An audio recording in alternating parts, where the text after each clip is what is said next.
ഇഖാമത്ത് കൊടുത്തിട്ടേ പുരുഷന്മാരെ തുണിയും പാന്റും ഒക്കെ എവിടെയെന്ന് നോക്കേണ്ടിട്ടോ ഒരു പ്രശ്നമില്ലല്ലോ.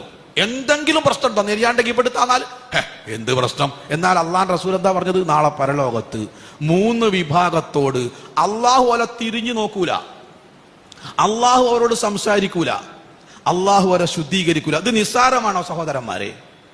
പുഴുക്കളെ പോലെ ലക്ഷക്കണക്കിന് സൂര്യന്മാരുടെ മുമ്പിൽ അതികഠിനമായ ചൂടേറ്റ് വിയർപ്പേറ്റ് ക്ഷീണിച്ച് തളർന്ന് ആയിരക്കണക്കിന് 10,000-കണക്കിന് കൊല്ലം മനുഷ്യരവിടെ കിടക്കുക നിസ്സാര കാര്യമാണോ? അള്ളാഹ് പരിഗണിച്ചില്ല, അവിടെ എങ്ങനെ രക്ഷപ്പെടുക? അള്ളാഹ് 3 വിഭാഗത്തെ പരിഗണിക്കൂല എന്ന് പറഞ്ഞ ഒന്നാമത്തെ വിഭാഗം ആരാന്നറിയോ? ആണുങ്ങള് ഓന്റെ തുണിയാവട്ടെ ഫാൻ്റാവട്ടെ നെരിയാണിക്ക് കീപ്പട്ടാണോ? ഇത് നമ്മൾക്ക് എന്തെങ്കിലും ഗൗരവമുള്ളൊരു സംഗതിയാണോന്ന്? അല്ലല്ലോ.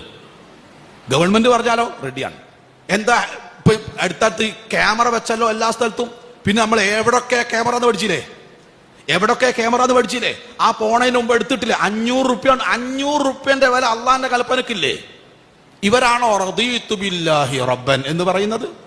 പരിശോധിച്ച് നോക്കികൾ.